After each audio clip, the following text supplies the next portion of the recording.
This is Leisha Holmes, and I'm your host on the Recruiters Recruitment Podcast. And I'm really excited to welcome to our global community today somebody that I've had the absolute pleasure, get my teeth in, to get to know both in real life, but also through my amazing community, Women in Recruitment Leadership.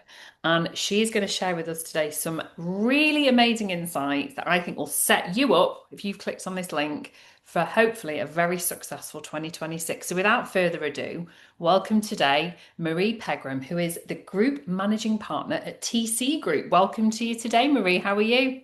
Yeah, thanks very much for having me. I'm very excited to be here today, and it's great that obviously this come from Women in Recruitment Leadership, which I think is a fantastic network that I've been part of for just over a year, I think now. So yeah, great to be here. You have, and I think we've sat on many workshops together. So if you don't yet know what Women in Recruitment Leadership is, shame on you, because I think the first episode of season six was up the founders. It is an invite only community for female founders and the most senior female directors and leaders in recruitment businesses who have P&L responsibility to join this amazing collaborative community where we share insights, value, and Marie has been an incredible part of that community. And we've had some brilliant discussions and workshops. You've added so much value, which is why I really wanted you on the show, because I think that so many leaders maybe bury their heads in the sand a little bit when it comes to having the foresight, having the knowledge to understand their finances better, but also appreciate that for a lot of people, certainly for the last 24 months or so, it's been a really challenging market. And maybe that's where the head in the sand comes in because they think, well, we've not had a year like we had in 2022. Where am I going with this? So, can you give us an idea of where, as we, share this at the end of 2025, what has the landscape looked like with the clients that you partner, and to tell us a little bit about what your business actually does for our industry? Yeah, of course. So it's been tough, and I think everyone's really feeling it. And I find it quite hard in my position because people look to us to say, "What's going to happen?" And they want me to go, "Guess what? It's going to be a real big boom, and all this stuff's going to happen." And it's like, Mm, realistically, it's not. no. It's kind of the market's going back to. So we had the post-COVID boom, and then it's sort of sunk a bit, and then it's got going back, and it's kind of stabling out now. And this is kind of reality. And I think people need to get used to this is what it's going to look like.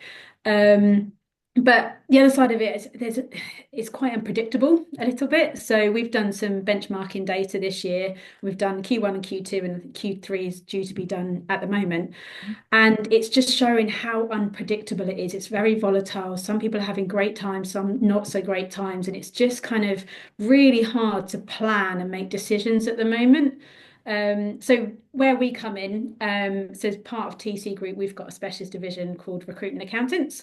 So we specialise in providing accountancy services to recruitment companies, and we work with over 100 recruitment companies, giving them all sorts of support from the day-to-day bookkeeping, timesheet management, payroll, stuff like that, right up to year-end accounts, tax planning, and then actually giving them the commercial Yep. support and help with the finances. Because, as you rightly say, some business owners bury their heads in the sand and think, fingers crossed, I hope things pick up. Others are, not financially minded, which is fair enough. You're in sales, you're in recruitment, and that's what you enjoy doing and stick to what you're good at. But you may need just that person who's also good at finances to give you that steer and support, and that's where we come in as well. I always say, because a lot of work that I do is obviously my day job as a rec to rec, is I actually help people set up and found their own businesses. Mhm. Sometimes through my introduction to, incubation companies, VC companies, PE companies. But sometimes I just go, you know what? You don't need all that. Go, or, maybe they're married to a lawyer or something. So I go Mhm. yourself. But the most important piece of advice, get yourself a good accountant, Yes. set yourself up well, because I truly believe what you've just said there. I think if you are a formidable recruitment leader whose main prowess is always basically going to be sales and business development and networking, generally speaking, the two areas that or three areas that you maybe won't excel at will probably be the admin, will probably be the Mhm. technology, and will most likely be the numbers when it comes to actually understanding P&L. Because I think that one thing that think I feel that we lack as an industry is that broader business acumen. It's all around training, is all around business development, how to get a job on, how to get an interview. And it's never around how your balance sheet actually works in terms of running your desk. So when if you think about you're going on a journey through your career, when you get to billing manager and then you become a director and then maybe you might become the MD, at what point in that journey have you actually been taught how to run a business and what P&L actually looks like? Yeah, I couldn't agree more. And I think sometimes if you don't get the numbers working, then you're just a busy fool. And you can be chasing things that are just not profitable or right for the business.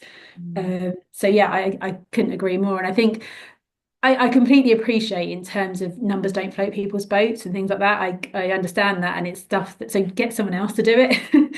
And going back to what you were saying about getting a good accountant, I completely agree with that from the start. But the other part of the advice I have when people start out is just surround yourself with the right people. So Yeah, whether it's a good accountant or a good network or because it's quite a lonely place when you start, and you've gone from a position where you're a recruitment consultant, where you've got all that support in the yeah, business, to then being like, right, I'm in charge of compliance, I'm in charge of technology, I'm in charge of the accounts, I'm in charge of, employer branding for the business and marketing, all that sort of stuff.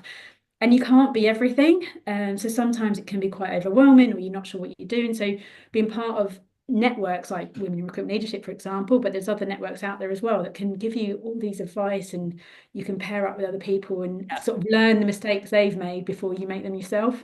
I totally agree. I'm exhausted just listening to you say all that because it's Sorry, true. I'm talking a million miles an hour to No, get no, so it's excited. true. No, I meant in terms of you've missed out credit control, you've missed out all your tech support because something will go Mm. wrong with your laptop. Yeah.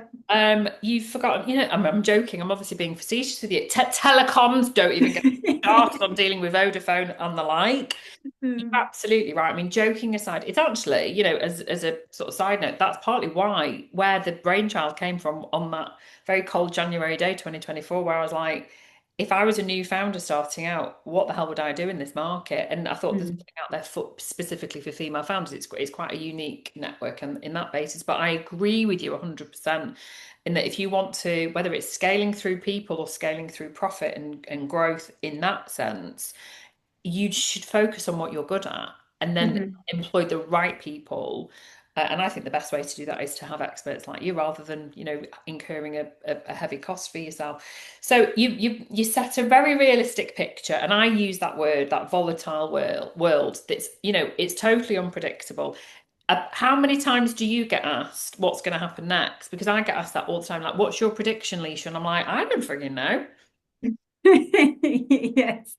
It can kind of see roughly the trajectory we're going on. And it's interesting, you use a similar timeline to me. I look at where we were heading sort of pre-COVID, that 2019, it was, it was tough. It was still a tough market. There was a lot of tech coming on the market.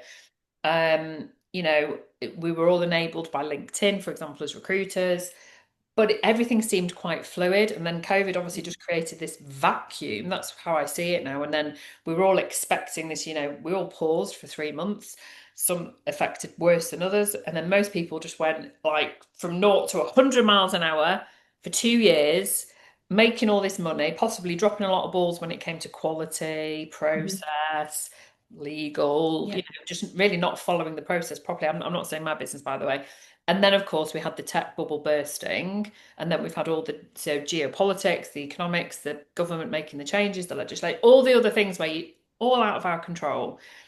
I genuinely think, and I've said this probably from the start of 2025, this is kind of normal recruitment now. Yeah. This is what it is.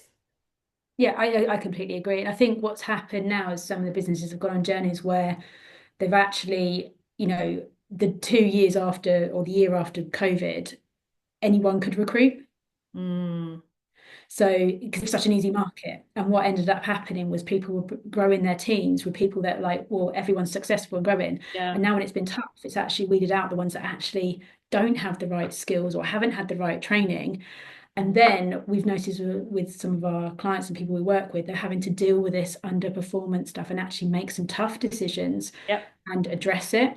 And then looking at how we're going to go forward with that. So how are we measuring success in a business? What KPIs are we following? How are we going to actually make sure people are accountable for their performance? And then how do we deal with underperformers? And then also making sure that they get the right training as well. So it's Reach on that.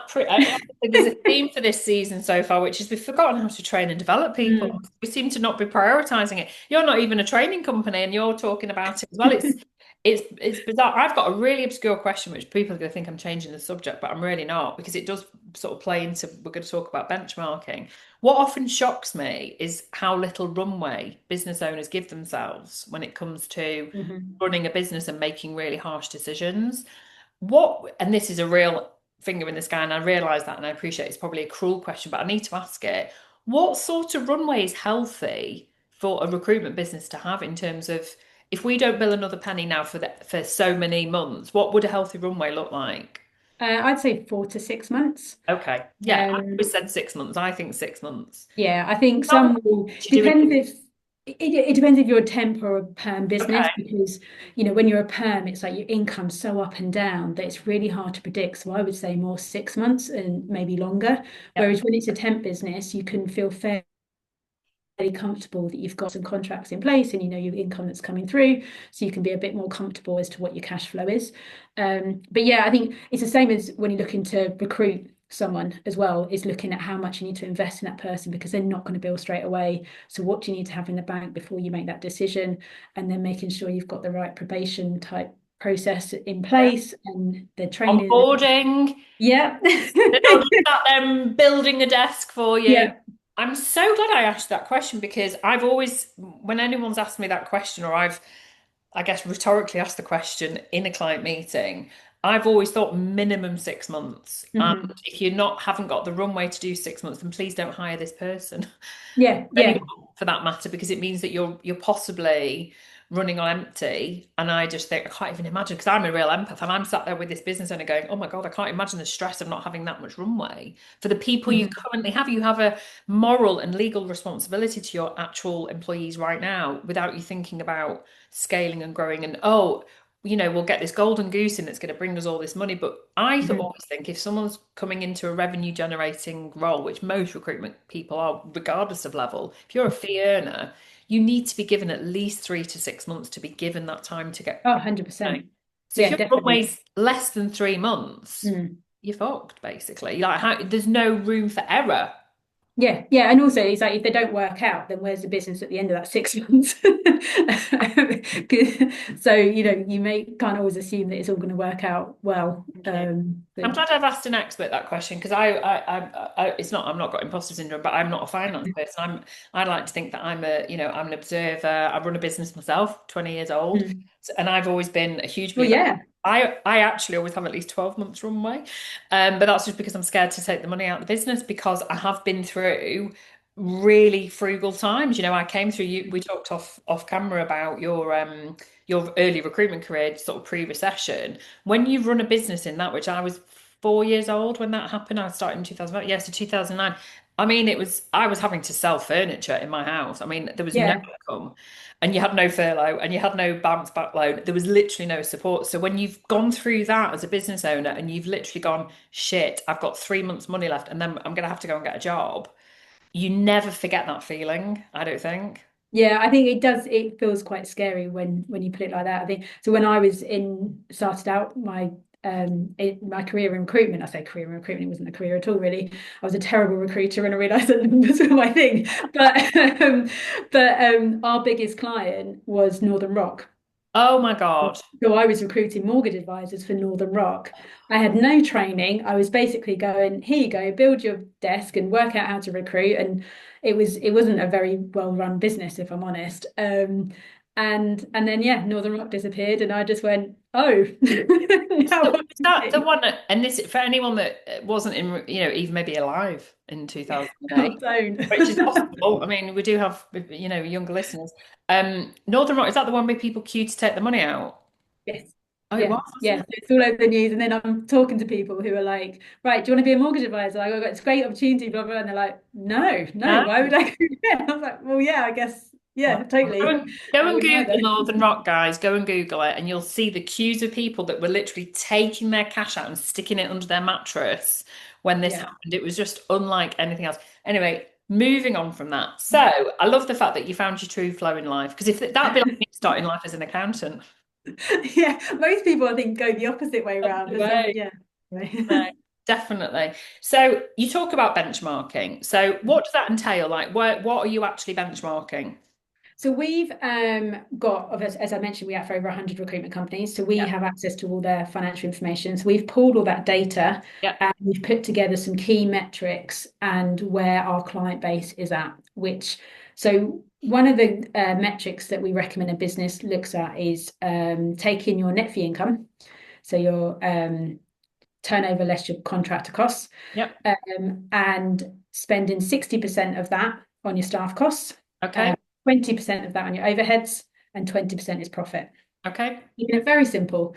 And what we've done is we've benchmarked our client to see where they spend their net fee income. And what we found in Q2, people, instead of spending 60% on staff costs, they were spending 69% on staff costs. Is that because of the So NI increase yeah, in money? NI increase, base salaries going up, commission schemes not being quite right, not dealing with underperformers, things like that, because your Right. turnover is going up at the same rate. So there's all those sort of various different things. And then they were spending 24% on their overheads, which again, we recommend 20%.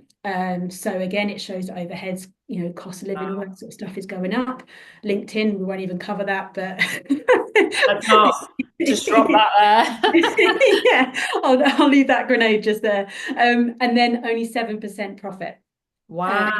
20%. So it just shows that where everyone is feeling is like a real pinch at the moment in terms of costs are going up, staff costs are going up, the income isn't coming in. And it's quite a bleak picture. And I don't want to paint because I feel like whenever I've spoken about its benchmarking days, I've just sapped the energy out of the room and everyone's Yeah. just gone, "Bleh, Yeah. great, okay, Yeah. now She's just what?" the messenger, Um, everyone. She's not the one making the decisions. but I think it's not burying your head in the sand. So it's actually thinking, right, these are the metrics I need to work with. This is the guideline I need to get to. How can I get there Yeah. now? Yeah. And then there's things you can be proactive about. So if we're looking at next year, for example, my advice is actually looking at leveraging what you actually have. So if you're in a niche market, how can you penetrate and make your brand even better in that niche market? What's your client average spend? How can you increase that to make your Yeah. clients, get more from your clients, Nice. and then looking at, improving client relationships in that way. It's really nurturing what you have at the moment and leveraging that. And then I'd also recommend looking at things like what behaviors you want to drive in your business. Okay. Um, so quite often everyone's focused on, which I tend to look at input and output KPIs. So everyone focused on the output. So it's like, right, what's our profit? What's our margins? What money are we making? And it's like, well, if you measure your input KPIs, which are things like, how many vacancies you've got, what's your fill rate, what's your, what Ratios. yeah, all those sort of, yeah, those sort of things. And you can actually predict what your output KPIs are going to be because you know the level of activity within You can the business. manipulate it based on the data that you have. We've had in season, Yeah. we had a number of guests that came on. In fact, Shannon McKechnie, we talked around that and how she is an MD. She's one of our fellow women in recruitment leadership. She uses data to then create targets, to then Mhm. create the KPIs for, with the individuals. And I think it's so often missed. And we're not talking about, number of calls or how long you're on the calls for. It's actual inputs. So it's Mhm. how many actual client interviews you're arranging with your candidates. Yeah. That's where the magic happens. But what's your ratio on that? Because if you're just a busy fool creating 20 interviews when you're only getting two placements off 20 interviews, you need to work on that 1 in 10. Yeah. You need to get that down to 1 in 5, maybe. I just want to, before we carry on, I just want to go back to a point you just made because it's a really salient point that how many people listening focus so much on new business development, never think about what it costs to acquire a client. When you can look at who has spent money with you this year, right? Who has spent money with you this year? Go and literally look at your placements. Mhm. Where else can you make placements in that business?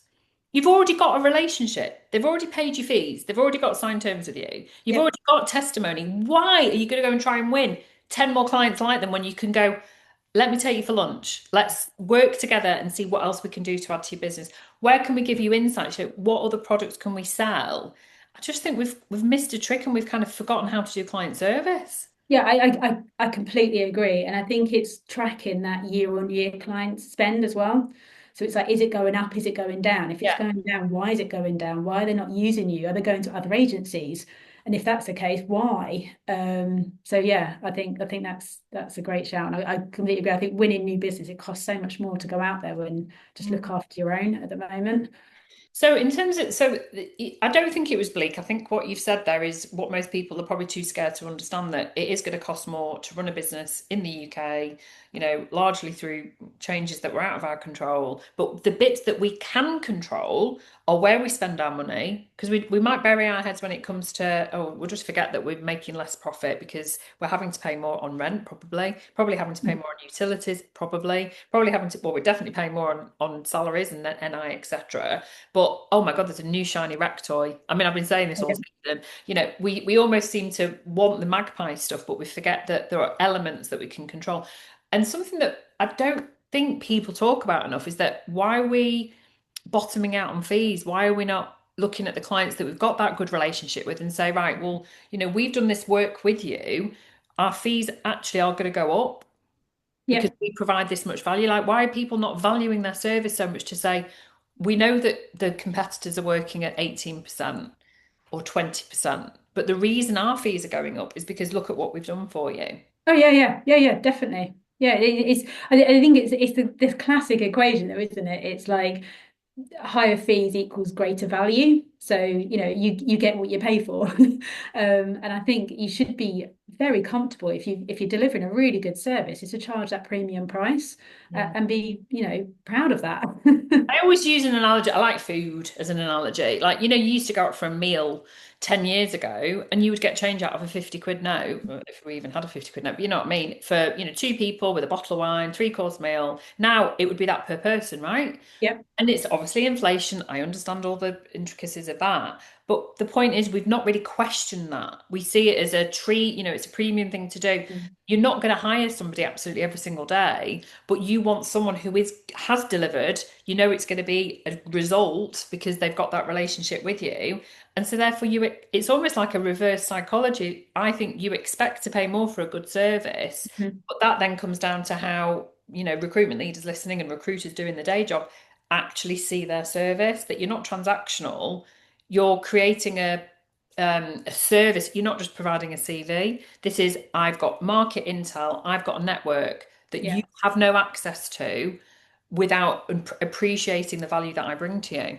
Yeah, definitely. Yeah, and I think the businesses that I see do particularly well are the ones, there's many other things that they do, Yeah. but one of the main things is they know their market inside out and they're bloody good at what they do. They've got that network, they understand their niche, they understand what makes them different. And they've got those client relationships that are like consultancy relationships. So it's like they really understand their clients, they understand their hiring strategy and what they need. And the clients are coming to them. They're not going to the clients in terms of, you know, trying to sell stuff really hard. It's a partnership as opposed to a supplier relationship. Wonder whether, because of we're going through this evolution at the moment, that the race to the bottom, I think, is over.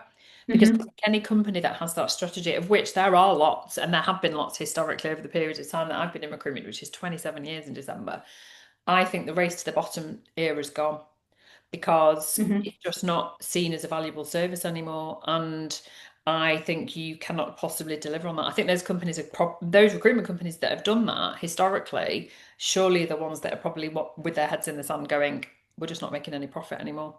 Yeah, I think also what's happened is the technology side of things. Mm. So if you don't understand your market and you haven't got that database and those networks and things, then why would you can use technology, like us as a business and accountancy firm, we can use technology to sift out candidates ourselves now.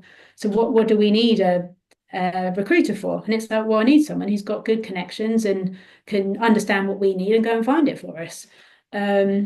That's So really good to hear that from a stakeholder. So I mean, so because obviously you have sat in a recruiter seat, albeit a long time ago, Hmm. but you have just epitomized for me why recruiters will always have a place in the world, why we will not Yeah. get replaced by AI. The ones who are the race to the bottom, like you say, a well-trained, AI will do that for you now. It's as simple as that, whether it's through your website, whether it's Mhm.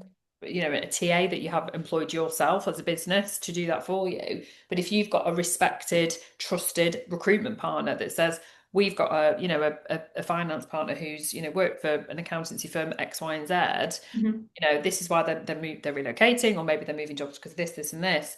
Can we introduce them? You'll be like, absolutely. Yeah, yeah, totally. Yeah. And Value. I think one thing I do get a little bit disappointed with is people spending time to understand us as a business. And I Mm. think like working with recruiters and then being on the other end of it, sometimes it's like the good recruiters come in and actually see us and spend time understanding our culture and what we do and all this sort of stuff. Whereas some just ping me loads of CVs and I just delete the emails. So it's like I mean, you don't understand who we are. So okay. you know Not what? interested. I'm wobbling my head because this job is not rocket science. You Mm, actually don't need a qualification to be a recruiter, but what you do need is to have intuition and is to be interested. And I think that where COVID did transform the market, not in a good way, was that it put everything virtually. mm, So say this all the time that we're almost going like a full circle moment that we're going not back to, but we're in an era of your best recruitment companies will be the ones that go and see their clients yeah. regularly, not just to get a job on, but it's regularly catch ups. How are you doing? Taking people for lunch again. Who knew that Mhm. people actually ate food?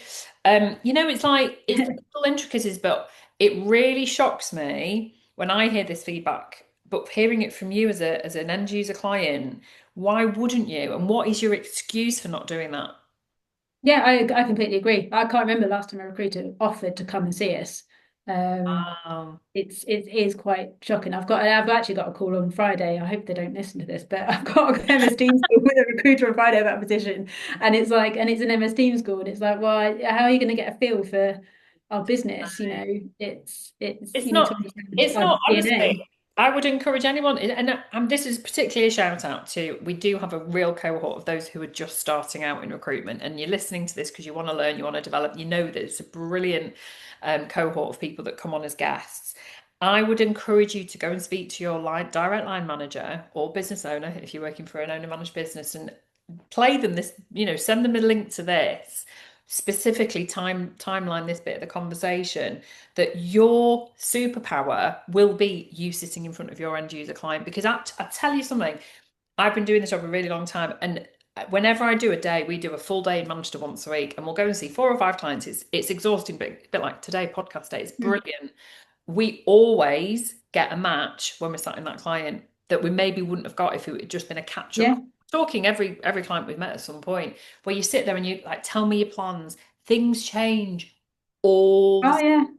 They're changing more and more time. frequently now. You It's might have a conversation with Marie if you went and saw her and took her for lunch or a coffee, that she might open up and talk to you about areas of the business. And like, we have been thinking about doing this. And you might have a candidate you've just interviewed that day and you go, but if you were just doing a Teams call, you would not get the same dialogue. yeah. Yeah, yeah. I hope I'm not going to get bombarded with Not. recruiters now. And if you do decide to be proactive with Marie, make sure you mention this podcast, right? And I want you to do something really to make yourself stand out. Hmm. Please don't just bombard her LinkedIn inbox because it's boring. Yeah, I get absolutely bombarded on LinkedIn. Do you get those It's little yeah, video like messages of people you've never spoken to? I don't even. yeah, I'm notorious. I'm notorious with my little 60-second WhatsApp videos, right? But only to people that I know. And I always yeah. check first if they are okay to be a recipient and voice notes. I would never send a video or a voice note cold to somebody because I get them probably, I don't know, half a dozen times a week. I never Hmm. click on them. Sorry, guys, I don't. Yeah, yeah, yeah. It's the same It's as in the our world. yeah. You sort of I think it's the same as our sort of marketing is we sort of prove that we understand recruitment and specialism, and then we find people seek us out. So it's like if I can demonstrate that I get the industry and I understand it, then people seek us out to help them. I don't I need to. I do hope so, and not. I mean, genuinely. I'm so grateful for everything that you do for women in recruitment leadership because I get, and is this really sad, but I do get really excited when you say I'm about to share the benchmarking report. And I genuinely read it. I read it because it makes me feel like, because obviously I base a lot of my advice because I advise, probably as many clients as you, Mm. but from a different perspective. Mine's based on data from the hiring, from the candidate flow, from conversations that we have, from what we can see is happening in the market. Mine's not necessarily based on financial performance, but it often does really, you'll be pleased to know, it does mirror what your benchmarking report says. I can't recommend Marie and her firm enough. Because you're brilliant. I think what you are very good at in those sessions, having, and I presume this is what you like when you're working with a client, you take all the jargon out of it and you just make it very real. That's what we try to do. So I think you got a different language. With accountancy, if I started putting loads of P&L and GP margins and all, you're just like, oh, I don't know what you're talking about. And then the worst thing is, because it'd be the same if recruiters talk to us, is feeling stupid. And when you've got someone that you're working with and you're partnering with them to help them with their business, and they're too afraid to ask you questions because you're putting loads of jargon out, it's not a great relationship. The only stupid question is a question not asked. That's what Oh, I couldn't agree more. but I've always been the person that I don't care. I was the girl in school that used to be like, yes, miss. I don't care. Yeah, But I think it's really important to demystify and I have seen it happen where companies have unfortunately not made it in recent months and years purely because of poor accounting decisions that lies on the shoulders of the founders and the senior leadership team, in my opinion, because they could have just gone and asked for advice. And I always yeah. think don't leave it too late. And I think there's never any shame, if you're struggling as a business, we know you said it right at the start, the real introduction was it's been tough and it will remain being tough. There's not going to be a silver bullet, I can't see anything changing, certainly within this government. I really can't, but I just can't anyway, because I think the market is, we're on moving parts, it's shifting sand. And I think if you intend to continue to have your business listening, if you're a leader or if you're in recruitment and you really, you're sinking, reach out to Marie, see if there's something changes that can happen. But if not, I always say this, if you have a choice to go and do something else, go and do something that brings you joy. That's what I say. Yeah, yeah, definitely. Yeah, yeah, yeah. Yeah. When you're in flow, aren't you? Totally real. I've loved chatting to you today. Thank you so much. And I do hope we made it through. There were a few technical glitchy moments, but I can't do anything about the Wi-Fi. But I think we made it. I heard everything you said, so I hope you heard Oh, everything good. I said. Yeah, yeah, yeah. I did. Yeah, yeah, yeah.